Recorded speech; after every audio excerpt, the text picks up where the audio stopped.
Beekeeping is so amazing, especially if you're prepared, you got your suit on, you got your smoker.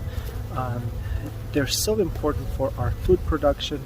This is really fun, and so I hope you can enjoy this with me. I have a box with queens. I'm removing the cork and putting a sugar candy that the bees can eat through and release the queen. The benefit of putting a sugar candy is that I don't have to go in the back to the box and release the queen. The bees will do it, so it will save me time, and it gives enough time for the bees to get used to the new queen and a much higher acceptance rate. And I expect my acceptance rates to be anywhere between 90 to 100%. When I got these queens, I made splits, and now about 3 weeks later I'm doing this again. So I got all of them plugged for the sugar candies. Here are the worker bees, the nursing bees. They're taking care of all the queens. If you look at the sugar patty, isn't that amazing? They're almost like halfway through, but maybe even 75% devoured. On the sides up here you have these paper towels. I feel like paper towels taped in, and I was putting water over here every day. And I do have some dead bees. Eventually I would have to replace all the bees to take care of these queens if I wanted to these queens to last much longer. But I've had them for about 3 weeks now, and I still have lots and lots of bees in here. So you want to have your queen for much longer, you got to make sure they have food and they have water, and they're in a dark place and about room temperature. I had them in my garage. The temperature fluctuated at night, and they did well with it. These queens are beautiful. We're gonna go and put them in the hives.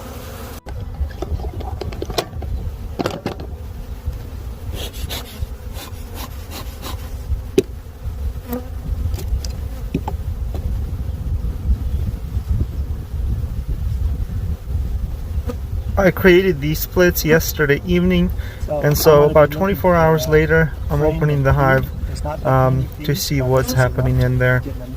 When I create the split, I want to make sure I have a nice frame of brood, maybe young brood, older brood. I have plenty of honey and enough bees shaken in. So ideally you want to have older brood that's ready to hatch, and no eggs or larvae. This way bees will not decide to create a queen, and they will accept this one. In addition, when you have the older brood, you don't have to worry about the temperature as much in the evening, because the older brood can keep itself warm much better than the young larvae. Young larvae requires more bees to keep it warm, and the older brood can sustain its temperature at night if you have cold nights. So right away they're making a happy noise.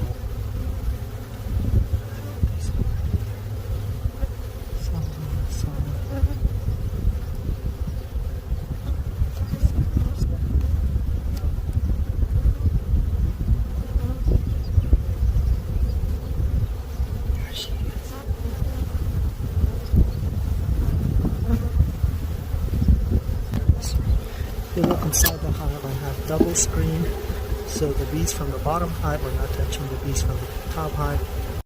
Since the bees are not touching each other, you can have two colonies, one on top of the other, and the colony that's at the bottom is heating up the smaller colony on the top. And this is a great way to start nukes very early in the spring when it's cold at night.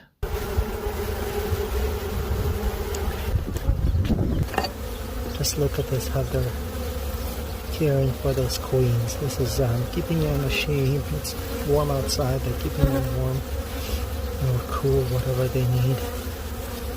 It's just amazing.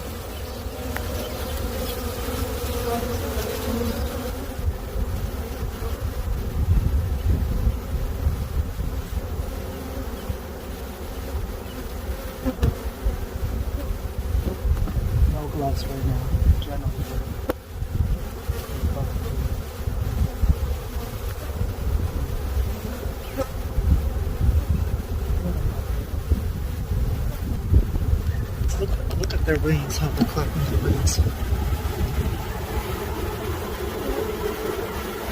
Oh, the good feelings, oh yeah.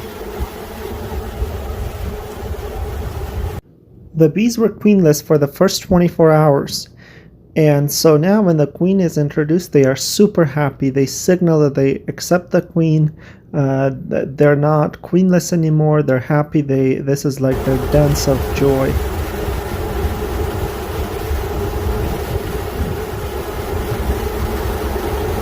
Just going to put my camera right here.